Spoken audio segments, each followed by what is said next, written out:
Welcome to Valley of the Sun Sunday Scaries, episode number 22. I am your host, Sean Nickel, coming to you from beautiful Phoenix, Arizona, out here in the Valley of the Sun.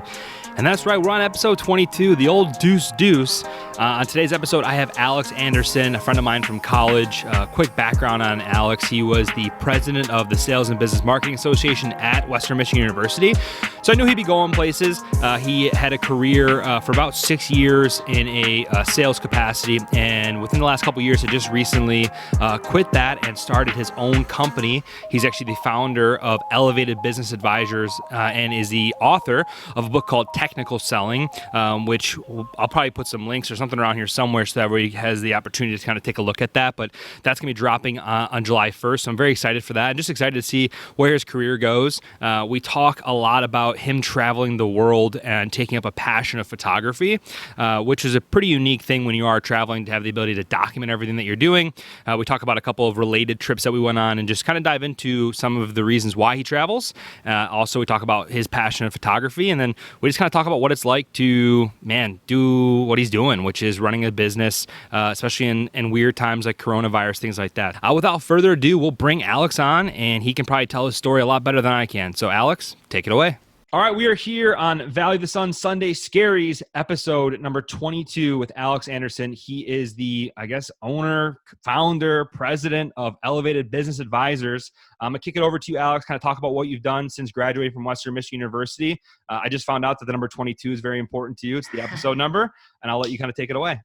Yeah, thanks, Sean. It's good to be here. I appreciate this opportunity. So I founded Elevated Business Advisors. It's a sales consultancy here in Denver. But post-college, right out of Western, I started in sales in the group insurance industry.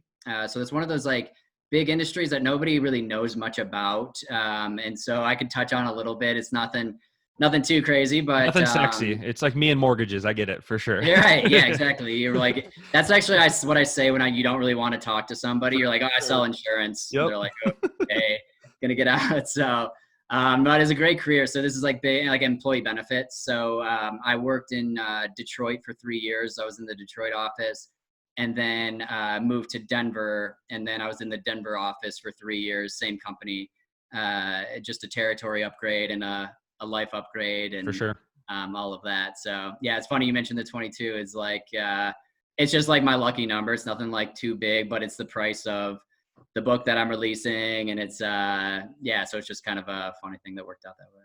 I love it. Okay. Yeah. So you obviously were with the company for 6 years. So I think that we can agree you probably enjoyed working there. 6 years is, nothing to snuff at. So what made you kind of divert from working for somebody else to working for yourself and starting your own company?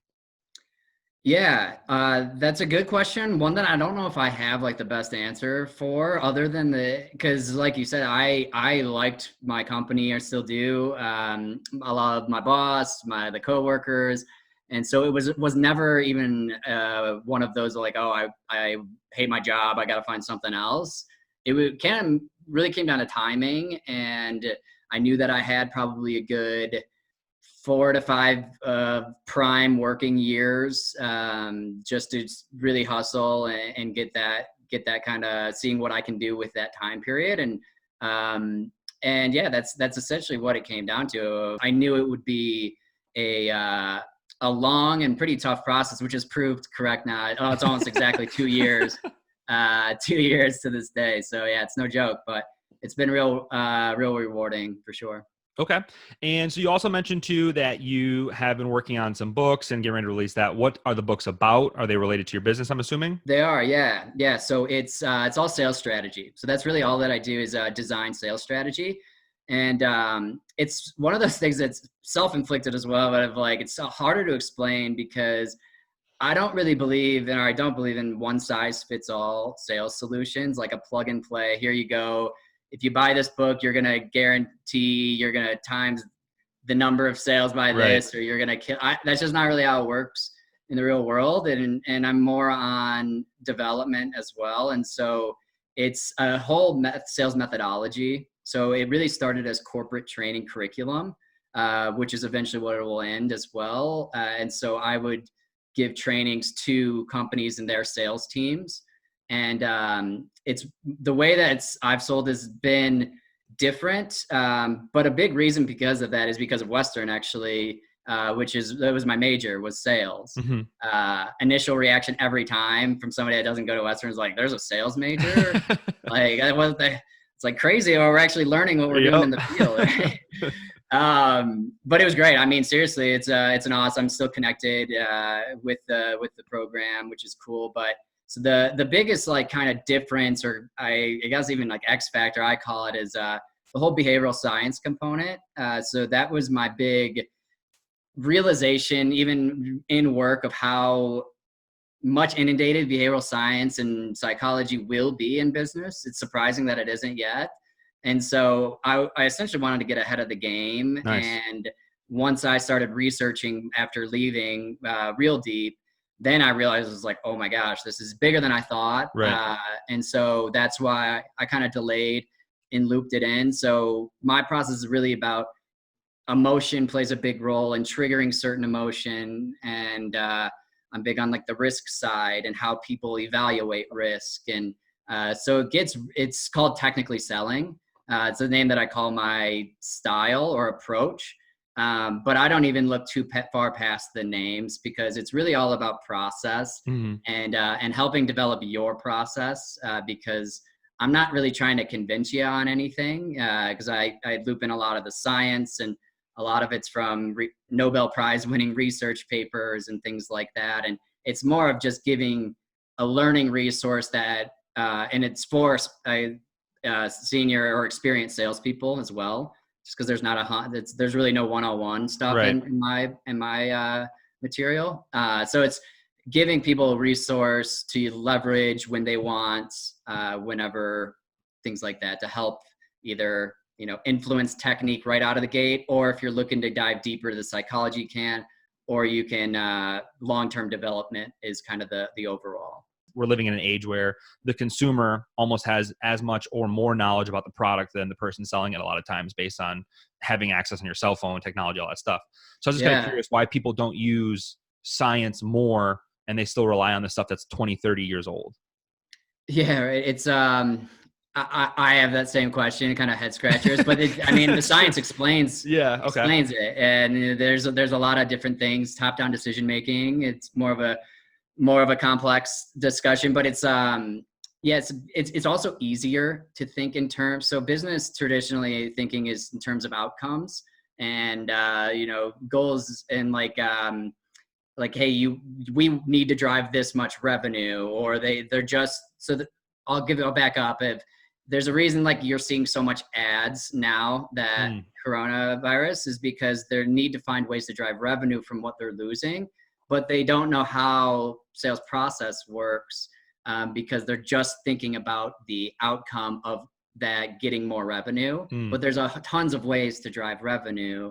And so a lot of businesses are thinking, or a lot of them are behind, because they almost don't want to do the process in that sense. I don't know. It just seems like you see every time in business, tried and true, the people that are, progressive and they are looking for the next thing, and they're not afraid to take chances, they almost always come out ahead. And it's just so weird to me that people argue science. I don't know. I guess that's something that's probably very weird to you too. Yeah. I mean, to put it in perspective. So I'm a huge reader. That was a big part, especially these past 2 years has been awesome. I learned how to read again, because I've always liked reading, but just as in the grind when you're selling, it's just like, it's hard to find time for anybody. And your brain is like melted by the time you get home from exactly. That's exactly right. Yeah. So I've read tons, and I almost never read any business books. Oh, okay. Interesting. Like almost none. And so it's like big, and a lot of it too, especially when you get older and more experienced, is a lot of the business side, but it's kind of looking at things in different ways and different perspectives. But also on the business side, sales or otherwise, it just seems very surface level, comparatively, because it's easy to make things sound good and all of that, but from like a development and learning, it's hard to, it's a tough process. It's interesting, even from, because it really ties with my business, and of the that way of thinking is, so what I do is just custom. And so when I work with companies, it's always about what they are Oh, selling, interesting. what they're trying to get to. So I don't even have a one solution that I just don't believe in it. And I've lost tons of deals Right. because, an executive wants or expects that I have something that's going to save all their sales needs. But I'm starting out like, well, what are you selling? Who are you selling to? What's the team that you're working with? All of those, every single piece means different things. And it's all about, again, where you're looking to get to long run. So when I think I'm huge on feedback and giving feedback, or accepting and continual feedback. And I get some of like, oh, you should do, we'll use ads as an example of, you got to do Facebook ads, or you should do this to promote the book, or you got to do content and LinkedIn and all of that.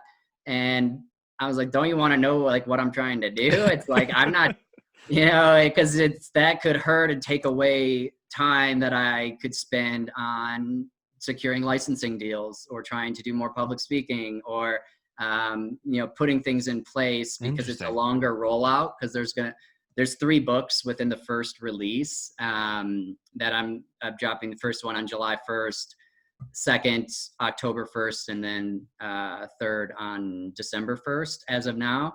And so it's like, if I make any moves, it's going to impact those. And so it's just about making sure that your processes are dialed, to where you feel comfortable. So it's, my style of thinking, like group think, I guess, is another thing. And group think can be damaging to companies, because it can, there's just a lot of biases and things against that. It's probably a heavier conversation, but it's just, I'm more of a individual thinking, where do I want to get to? Right. What do I need to do to get it done? And then you just go do it.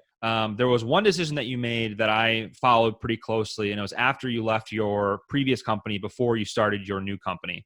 And you took, I guess, a very condensed gap year, like a couple months. And 2 months, and you basically traveled. So I want to kind of talk about the amount of traveling you do, the hobbies that you've taken up specifically around photography. And that's kind of what we'll dive into next. So if you want to just explain to everybody what you did after you left your previous company before you started a new one, I thought it was really cool. Of course. Yeah. I like talking. I'm glad that you wanted to talk about it. Just give it a little bit of break too from all the business side. Exactly. So that's the good stuff. And yeah, so pretty much there's not a ton behind the fact that I just basically just wanted to do a big trip. Just as I know you and a lot of other Quicken people I know, you just grind, man. Yeah, it's like, it's hard, and like you earn it. And so I just wanted, like, more than anything, I wanted to clear my mind and do all that, but hey, I just wanted to travel. And so I had all that time to plan, because I knew that I was leaving ahead of time. And so did you pick up photography before, or was that a passion you learned during? Because I know that's where a lot of the cool photos and stuff came from. So I was just curious.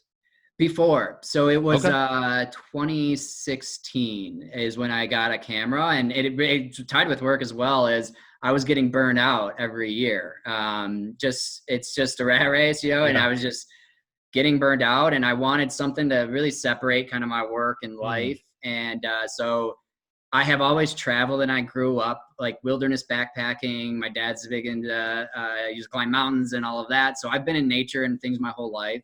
And so that wasn't anything new. And I was like, I go to a lot of cool places, I might as well start documenting it. Yeah, interesting. Yeah. And so I got a camera. And did you buy it or was it a gift? I bought it. You bought it. Okay. Yep. So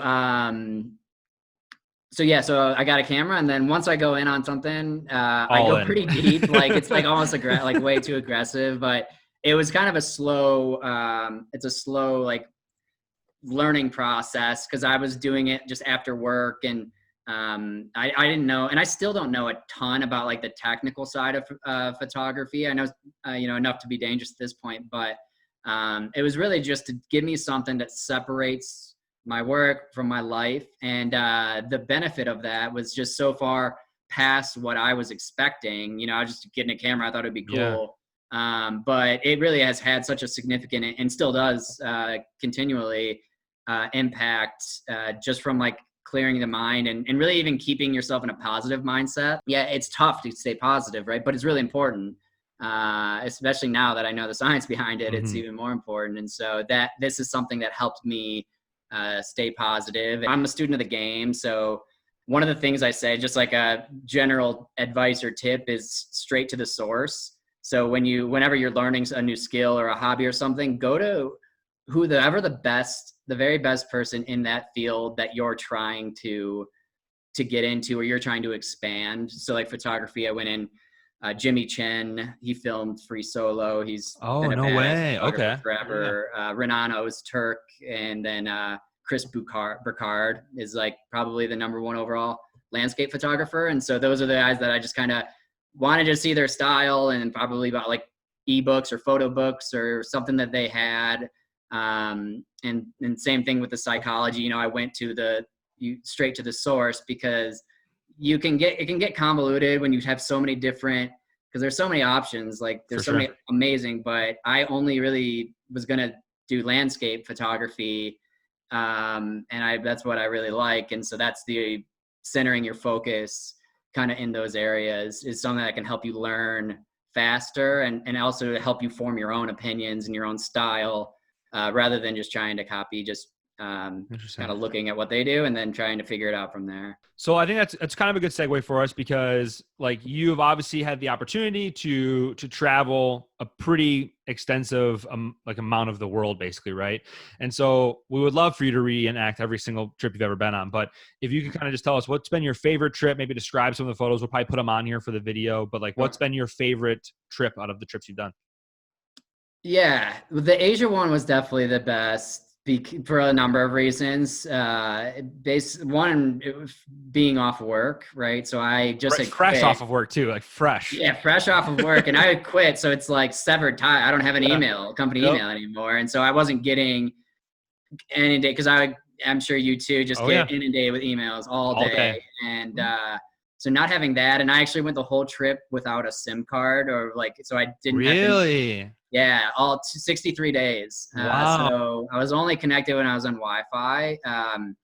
And so that was really cool. Like Vietnam, my favorite country for a number of reasons. So I was able to do I was 2.5, maybe 3 weeks there. And all of the Southeast Asia countries were awesome. It's putting like a placeholder, a memory, right, of like that spot so you see a cool photo.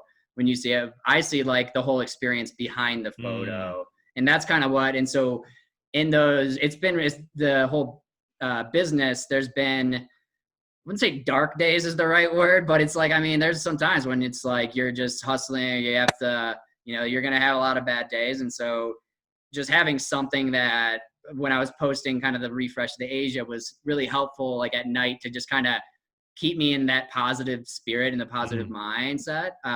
Otherwise, you can it's easy to get down a work rabbit hole. And so this has just been good for me because it helps me think of cool things. And then, I mean, it's also something that I'm working towards too. And goes back to starting a business, and kind of in that context, it's like, I want to eventually be able to travel all over the place and not really have to worry about a ton of work, right? That's kind of the dream. And I know that won't come for a long time, but you got to kind of start somewhere. And so it's almost just having something to look forward to and work towards. All right. Well, I'm down to my last question for you. And I know that you mentioned earlier that you're not super big into giving people life advice and things like that, for sure. But I'm going to ask you to give a little bit of life advice right now. Sure. So if you were someone graduating right now from college, or let's say you are graduating, you personally, you're going back in time, what is something that you wish someone would have told you, or something you wish you would have known yourself or done differently? I know that obviously everything happens for a reason. You've arrived where you're at, and that's awesome. But what was something you wish you'd have done differently, or could pass on to college graduates now that you would encourage them to do differently?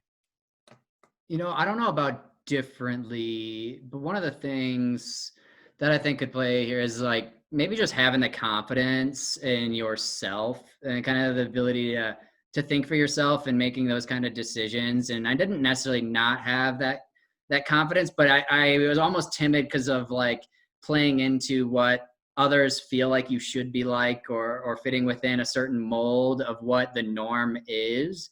I don't really have, I'm now in the kind of no fucks given Yeah. mode deal, but it takes a while. And so if you have that early on of like, hey, like it's even hard for me right now when everybody like put pressure on social media and doing all this. And it's like, so it's kind of battling your internal of like, oh, maybe I should do that. Or maybe I need to go and do this or need to do that. But nobody knows what you want to do or what you want to accomplish besides you, not even your parents a lot of times. So just know that if you want to do it, or if there's something, even if it takes years to get to, then have that mindset of going in. If it requires, starting at a lesser role or getting in at a company, all of that, I would recommend you do it early, because the earlier you do it, that's why I started a business when I did, is because I'm not trying to get it huge right now, but think about in 5 to 10 years from now, I will have known and seen a lot more from doing that and be better than I was than if I didn't. But another quick advice too is that I don't see enough of, that I think is seeking out advice and seeking out feedback, especially constructive feedback. That's probably one of the biggest things that it's a phase without expiration. I always try to look at that. It also is important to know you don't need to take every bit of feedback. Definitely don't take it personally, because again, they don't know what you're trying to do. But you don't get mad at them for saying, constructive wise. They're either trying to help you, or even if they're being an asshole, you at least see, or you don't agree, you at least see a different perspective than you wouldn't have otherwise. So it helps you at least understand opposing views, which is such an important part of really, everything that I do, business, sales, all of that it's important to see the other point view so you can better formulate your strategy. And so seeking out mentors, advice, targeted feedback as much as you possibly can, and don't stop, really, is my thought. Nice. Well, to wrap this up, where can we find you? What websites, what socials, what tags, where can we find you at? Yeah, thanks. You can find me on LinkedIn. That's kind of the one that from a social. So Alex Anderson at LinkedIn is probably like 100, like a million. But no, we'll put it in here. We'll put it in here. You don't worry. Yeah, technically selling the group, I'll get up, and then technically selling.biz is where I selling the book, which we'll probably do pre-orders starting next week and things like that. But yeah, LinkedIn. It'll be a long rollout, so you'll hear from me, I'm sure, and I'll make sure you find me. Don't worry. 100%. Okay. I appreciate the opportunity, though, man. Seriously. Yeah, I'm excited for towards the end of the year we have you come on as a recurring guest, and we see how the book launch has gone, and and we hopefully hear of more traveling as well. But again, thank you again for coming on. We appreciate having you, and we look forward to having you down the road. Yeah, thanks, Sean. Appreciate it. All right, thanks again, Alex. I will make sure that we got your LinkedIn, your website all over this thing so people can get a hold of you if that is something that they're interested in around technical selling. 3 books in the course of a couple of months is pretty incredible, some inspiring stuff. And I've been following Alex for a while, since college, and it's been really cool to see the things that he's been doing, the trips he's been on, and it's funny to watch his photography evolve because when you're documenting all the things that you do, it just makes your Facebook and Instagram a little bit cooler to follow, that's for sure. I want to thank everybody again for the support on the channel, the support on the videos.